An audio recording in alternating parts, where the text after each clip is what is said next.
شک میں مبتلا کر دیتی کہ یہ کتاب آپ نے خود لکھ لی ہے۔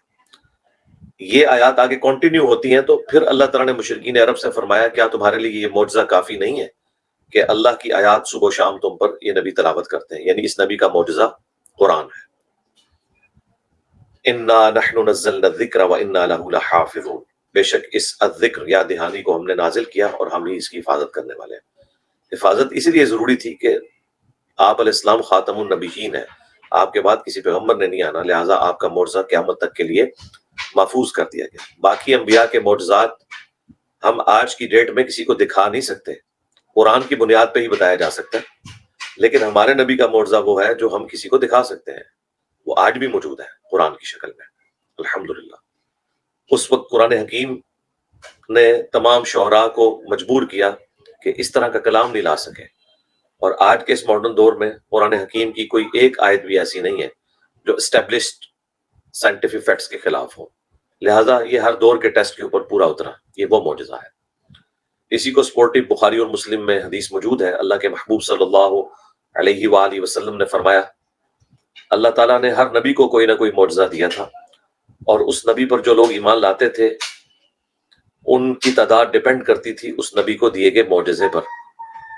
مجھے اللہ تعالیٰ نے وحی قرآن کا معجزہ دیا ہے، میں اللہ سے امید کرتا ہوں کہ قیامت کے دن سب سے زیادہ متبعین میری امت سے ہوں گے۔ کیوں؟ کیونکہ آپ کا معجزہ سب سے بڑا ہے، اور وہ بخاری مسلم میں آیا کہ جنتیوں کا نصف امت محمدیہ سے ہے صلی اللہ علیہ وآلہ وسلم، کیونکہ آپ کا معجزہ سب سے بڑا ہے، قرآن معجزہ ہے۔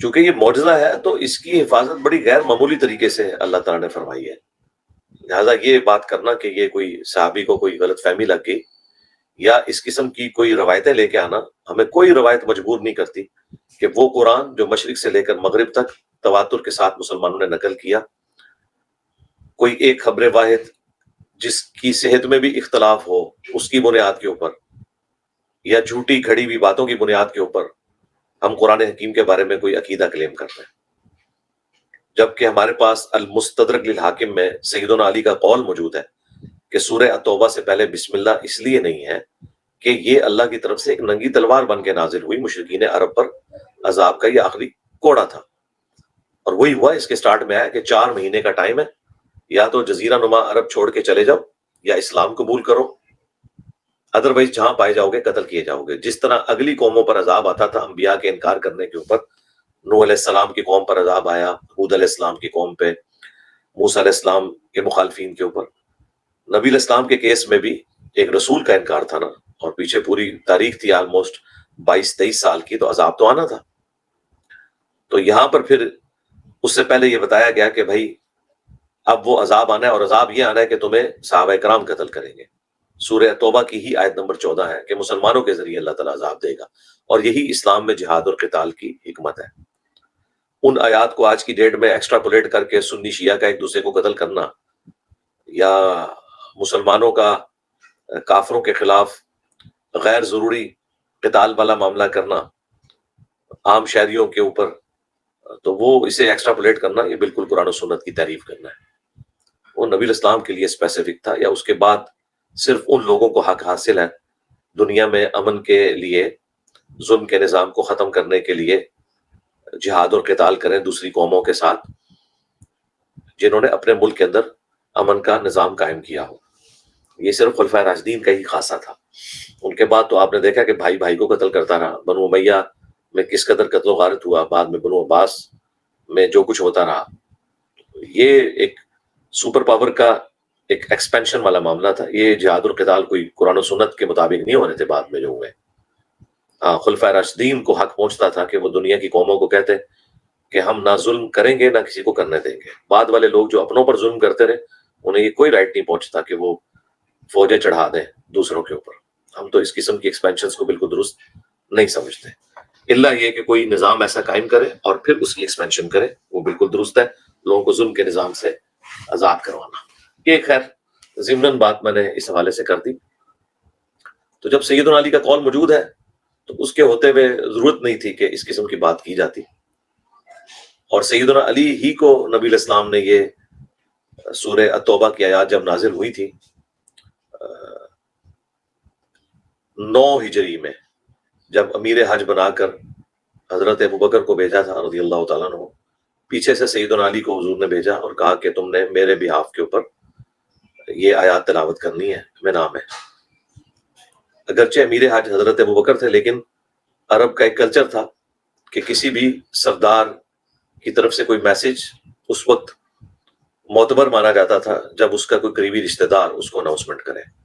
اس لیے نبی علیہ السلام نے کہا تھا کہ تم امیر بنا کے نہیں بھیجے گے، میری طرف سے میرے ریپریزنٹیٹیو وہ امیر حج حضرت ابوبکر ہی رہیں گے۔ یہ بعد میں ان کو بھیجا کیونکہ آیات بعد میں نازل ہوئی تھی۔ اناؤنسمنٹ تم نے میرے بہاف کے اوپر کرنی ہے، انہوں نے کی، اور الحمدللہ منا میں یہ اناؤنسمنٹ ہوئی۔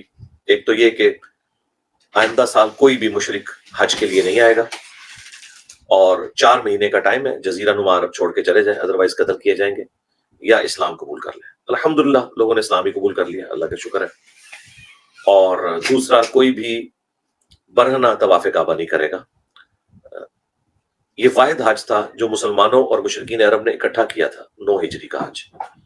اور اگلا جو حج تھا 10 ہجری کا، وہ خود نبی علیہ السلام نے جو کہ تشریف لانا تھا، اس لیے یہ اناؤنسمنٹ کر دی گئی۔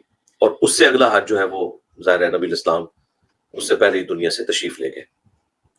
تو یہ اس کا پورا بیک گراؤنڈ ہے۔ یہ بڑی حیران کن بات ہے اگر مفتی طارق مسعود صاحب نے اس طرح کی بات کی ہے، اور میرا خیال ہے انہیں نظر ثانی کرنی چاہیے اس سے پہلے کہ اس کلپ کو بھی یہ وائرل کرنا شروع کر دیں اس طریقے سے۔ تو ان کو اس حوالے سے قرآن و سنت کی تعلیمات کی طرف آنا چاہیے، انہیں پتہ چل جائے گا۔ اور دیکھیں، ان لوگوں کا دعویٰ ہے کہ ہم شاہ ولی اللہ دہلوی کو اپنا مجدد مانتے ہیں، بریلوی، دیوبندی، اہل حدیث تینوں کہتے ہیں۔ تو شاہ ولی اللہ دہلوی نے قرآن کی تفسیر کے حوالے سے جو اصول کے اوپر کتاب لکھی ہے، الفوز الکبیر فی اصول التفسیر، وہ بڑی شاندار کتاب ہے۔ وہ PDF فارم میں آپ کو ہماری ویب سائٹ سے بھی مل جائے گی، اردو ترجمے کے ساتھ۔ اس میں انہوں نے بڑی پیاری بات لکھی ہے کہ قرآن کی سب سے بیسٹ تفسیر وہ ہے جو قرآن کی آیات سے کی جائے، ظاہر ہے سب مسلمانوں کو پتہ ہے۔